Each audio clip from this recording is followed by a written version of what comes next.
Again welcome करता हूँ एक नई वीडियो का। ये जो मैं वीडियो बनाने जा रहा हूँ ये हमारा लास्ट वीडियो में कमेंट आया था। तो मैं चाहता हूँ कि जिस भी भाई ने वो कमेंट किया था प्लीज़ अगर आप तक ये वीडियो पहुँचे तो कमेंट कर देना कि हाँ भाई मुझे वीडियो मिल गई और आपको वीडियो कैसी लगी है ये ज़रूर बताना।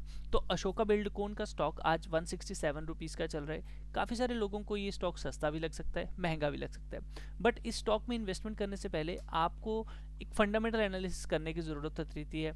और इसी के साथ आपको ये देखना पड़ता है कि इसमें होल्डिंग पैटर्न क्या है, आखिर इन चीज़ों की क्यों ज़रूरत पड़ती है, आपको ये भी समझना होगा, है ना। टेक्निकल एनालिसिस में मैं 2 मिनट में बता सकता हूँ कहाँ रेजिस्टेंट है कहाँ सपोर्ट है, तो मैं क्यों आप लोगों के 3 से 4 मिनट लेता हूँ जिसमें मैं फंडामेंटल बताता हूँ। देखिए, जब भी हम किसी कंपनी में इन्वेस्ट करते हैं तो उसको होल्ड करने के लिए एक विश्वास होना बहुत ज़रूरी है, क्योंकि टेक्निकल एनालिसिस जो होता है ना वो हर स्टॉक में काम करता है, लेकिन अगर आप ट्रैप हो जाओ एज पर टेक्निकल एनालिसिस तो आप अपने अंदर कैसे विश्वास पैदा करोगे कि ये आने वाले समय में कंपनी चलेगी, है ना। तो कभी हमें नहीं भी निकलना होता, एग्जिट नहीं करना होता, तो उस कंपनी में अगर हमें फंडामेंटल पता है तो हम कहते हैं कोई बात नहीं यार, मैं आने वाले समय में इसे होल्ड कर सकता हूँ, मेरे पास कैपिटल है। बट समटाइम हमारे पास कैपिटल होने के बावजूद भी हमें उसे में से एग्जिट करना होता है। क्यों? क्योंकि उसका फंडामेंटल अच्छा नहीं होता है और हमें पता होता है कि भैया हम अब ट्रैप हो चुके हैं। तो इसीलिए मैं आप लोगों को स्टार्टिंग में ही ये चीज़ें बताता हूँ। तो अब अगर इसकी बात करें तो देखो यहाँ पे 54% के करीब प्रोमोटर होल्डिंग है, तो ये एक अच्छा संकेत है कि कंपनी इतना बड़ा होल्ड रखती है ना, इसके ऑनर्स इतना बड़ा शेयर होल्ड करते हैं। एफ की बात करें, ये बड़े प्लेयर हैं, तो देखो 7% के करीब ये लोग भी इस कंपनी में होल्ड जो है वो बनाए रखे हैं, तो ये बहुत अच्छी बात है। डी की बात करें तो यहाँ पर ये लोग भी 14% है, ये तो बहुत अच्छा मैं कहना चाहूँगा। इसके अंदर 20% आप लोगों को नियर अराउंड बड़े बिग प्लेयर की मनी जो है वो यहाँ पे देखने को मिल रही है, तो बहुत अच्छा होल्ड है इनका बड़े प्लेयर्स का। तो मैं तो कहना चाहूँगा कि भैया दोस्त, आपने अगर इन्वेस्ट किया हुआ है तो आप एक अच्छी कंपनी के अंदर इन्वेस्ट कर चुके हैं, है ना, क्योंकि आपके साथ और भी बड़े जहाज इसमें जो है पैसा लेकर बैठे हुए हैं और वो इतनी जल्दी से डूबने नहीं देंगे। बात करते हैं इसके फंडामेंटल की, तो यहाँ पर देखो रेवेन्यू अच्छी तरीके से ग्रो हो रहा है, बहुत अच्छी चीज़ें हैं, बहुत अच्छे तरीके से दिख रहा है। नेट प्रॉफिट की बात करते हैं तो कंपनी का नेट प्रॉफिट भी इंक्रीज हो रहा है, ये भी बहुत अच्छी बात है। बात करते हैं कि कंपनी को मेन पैसा आ कहाँ से रहा है, क्या अपनी सेल्स से ही पैसा कमा रही है या अलग अदर इनकम है। तो आप देखो अदर इनकम बिल्कुल नील के बराबर है, सेल्स से ही इनको पैसा आ रहा है, तो ये बहुत अच्छी बात है कि कंपनी पिछले 5 सालों से लगातार अपनी सेल्स को ग्रो कर रही है और अपने मेन कोर बिजनेस से ही इनको पैसा आ रहा है। अब पैसा आ रहा है, प्रॉफिट हो रहा है, क्या प्रॉफिट को कैश में कन्वर्ट कर पा रही है? हाँ, प्रॉफिट को भी कैश में कन्वर्ट कर पा रही है, क्योंकि कैश फ्लो यहाँ पे प्लस में है। ऑपरेटिंग एक्टिविटी में इन्हें कोई दिक्कत नहीं आ रही, तो इसका मतलब ये है कि अगर कंपनी प्रॉफिट दिखा रही है तो उस प्रॉफिट को कैश में भी कन्वर्ट कर पा रही है। अब आ जाते हैं थोड़ा सा बैलेंस शीट के ऊपर, क्योंकि बैलेंस शीट भी कहीं ना कहीं आपको हेल्प करती है स्ट्रांग बनाने में। तो देखिए यहाँ पे रिजर्व एंड सरप्लस बहुत अच्छे तरीके से इंक्रीज होता जा रहा है दिन ब दिन, है ना, ईयरली बेसिस पे। लॉन्ग टर्म बोरिंग शॉर्ट, ये मैंने आपके साथ बात नहीं की तो मैं ये इसके बारे में एक बार आपको बता देता हूँ। तो ओवरव्यू में जाके डेब्ट टू इक्विटी रेशियो देख लेते हैं। तो यहाँ पे देख लो कंपनी के ऊपर कर्जा जो है 0.48 का है, तो कहीं ना कहीं कंपनी ने अपना कर्जा तकरीबन खत्म कर दिया है, जो कि पिछले साल 2.42 के करीब था। तो ये बहुत अच्छी बात है कि कंपनी ने अपना जितना भी डेप्ट था वो क्लियर किया है और अब ज़्यादा रिस्की ये कंपनी नहीं रही। जब ये रेशो थी ना रिस्की थी, अब बिना रिस्क वाली ये कंपनी जो है बन गई है 0.48 के करीब करीब, है ना। तो ये बहुत अच्छी बात है कि कंपनी ने अपना कर्जा खत्म किया है। इवन आगे अगर मैं बात करूं long term short term borrowing, तो ज़्यादा नहीं है, अपना कंपनी कर्जा जो है आराम से खत्म कर सकती है ना। ट्रेड पेबल 987 करोड़ के इन्होंने आगे पेमेंट जो है वो वेंडर्स को देनी है। इसके अलावा फिर इनके पास भी कुछ तो आना ही होगा, तो यहाँ पर देख लेते हैं ट्रेड रिसीवेबल, यानी कि पैसा देना कम है आना ज्यादा है इनके पास। देखो 1211 करोड़ रिसीवेबल, इनको भी पेमेंट आएगी। कैश एंड इक्विवेलेंट 376 करोड़ का है। तो दोस्त मैं तो ओवरऑल अगर इसका सिनेरियो की बात करूं तो मैं कहूंगा कैश रिच कंपनी है, बहुत अच्छे तरीके से काम कर रही है, फंडामेंटल बहुत अच्छे से है। एज पर टेक्निकल एनालिसिस यहाँ पे एक चीज देखने को जरूर मिल रही है कि कंपनी फॉल कर रही है और ऊपर से अच्छा खासा फॉल आया हुआ है 324 का। इस लेवल पे क्या करें, है ना। देखो जिस लेवल पे ये अभी खड़ी है ना, मैं आपको बोलना चाहूंगा बहुत अच्छे एक सपोर्ट लेवल पे है ना। इसके नीचे की नेक्स्ट सपोर्ट है 142। क्या इस लेवल पे लेना चाहिए? नहीं, मैं आपको ये बोलना चाहूंगा आप सिर्फ और सिर्फ 177 का वेट कर लीजिए।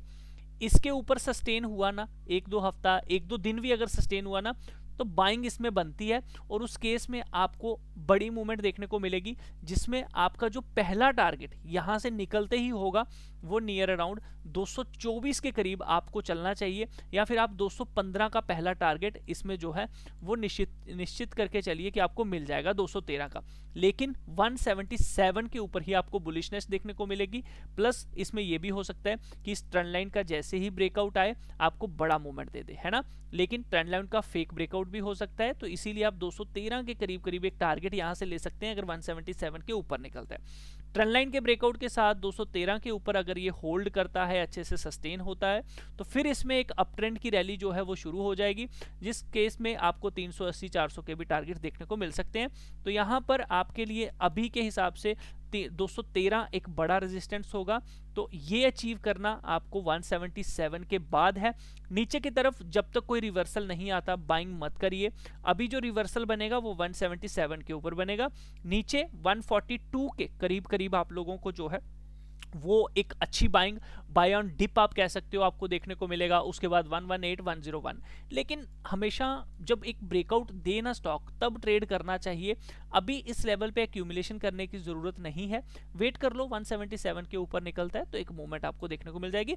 लेकिन एक स्टॉप लॉस के साथ जरूर काम करिए। लेकिन अगर आपको फंड्स की नीड नहीं है, आपको अगर 3-4 साल 5 साल इसमें पैसा फंसा रहे तो कोई दिक्कत नहीं है, तो फिर स्टॉप लॉस लगाने की जरूरत नहीं है। और अगर 177 के ऊपर हम लेते हैं तो कहां हमारा स्टॉप लॉस होगा, जिधर से भी इसने रिवर्सल दिया होगा। फॉर एग्जांपल यहां पे है, यहीं से रिवर्सल होकर 177 के ऊपर निकल गया, तो आप जो भी इसका लो होगा यहां पे बनेगा वही स्टॉप लॉस रखेंगे।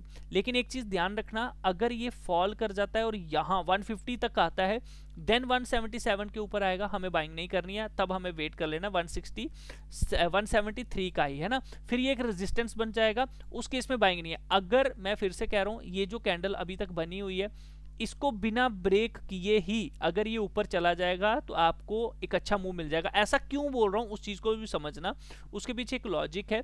कहीं ना कहीं इसके अंदर ये एक डब्ल्यू पैटर्न बनने के चांसेस हैं, तो इस तरह का अगर पैटर्न बनेगा, इसको बिना तोड़े यहीं से रिवर्स होके जाएगा, तभी बाइंग करना, ऐसे नहीं करना। अगर ये फॉल कर गया फिर वेट कर लेना 142 का, यहां कोई डब्ल्यू पैटर्न, यहां कोई ट्रेंड लाइन का ब्रेकआउट आए तभी बाइंग करना, है ना। तो आई होप ये चीजें आपको समझ आएगी। जिनको ये चीजें समझ नहीं आ रही ना ट्रेंड लाइन का, कि ये लेवल कैसे बने कैसे नहीं, तो मैं बोलूंगा चैनल के ऊपर जाइए, एक प्लेलिस्ट है हमारी जिसमें हमने जीरो टू हीरो वाली प्लेलिस्ट है, वो आप जरूर देखिए। इसमें हमने ट्रेंड लाइन, रेजिस्टेंस, सपोर्ट सारा कुछ आप लोगों को बनाना सिखाया हुआ है, तो A to Z सारी चीजें आप लोग देख सकते हो, है ना। तो बाकी किसी भी लेवल पे ट्रेड करने के लिए आपको ब्रेकआउट, ट्रेंड लाइन, कोई रिवर्सल पैटर्न, कोई कैंडल की नीड होती है। जब तक वो बने तभी आपको ट्रेड करना है, अदरवाइज ट्रेड नहीं करना। अभी ये बहुत अच्छा है ना, फंडामेंटल तो अच्छा है, लेकिन अगर हमारा अगले 5 साल 3 साल तक पैसा ही फंसा रहे तो क्या फायदा। तो बेटर है ना, एक रिवर्सल आए तब ट्रेड लेंगे, कोई बात नहीं। वो रिवर्सल नहीं चलेगा ना, कोई दिक्कत नहीं है, हम एसएल भी नहीं लेंगे उसमें। लेकिन ये पता है ना कि भैया हमने एक कोशिश तो की, एक कोई चीज हैपनिंग होने के बाद हमने ट्रेड लिया, तो आपको ना रिग्रेट नहीं होगा। लेकिन अगर आपने ऐसे ही ले लिया अंधाधुंध, कोई पैटर्न नहीं था, कोई कुछ नहीं था, और ये यहां से और फॉल करता जाए, तो आपको दुख लगेगा, यार मैंने ऐसे ही ले लिया ट्रेड, है ना।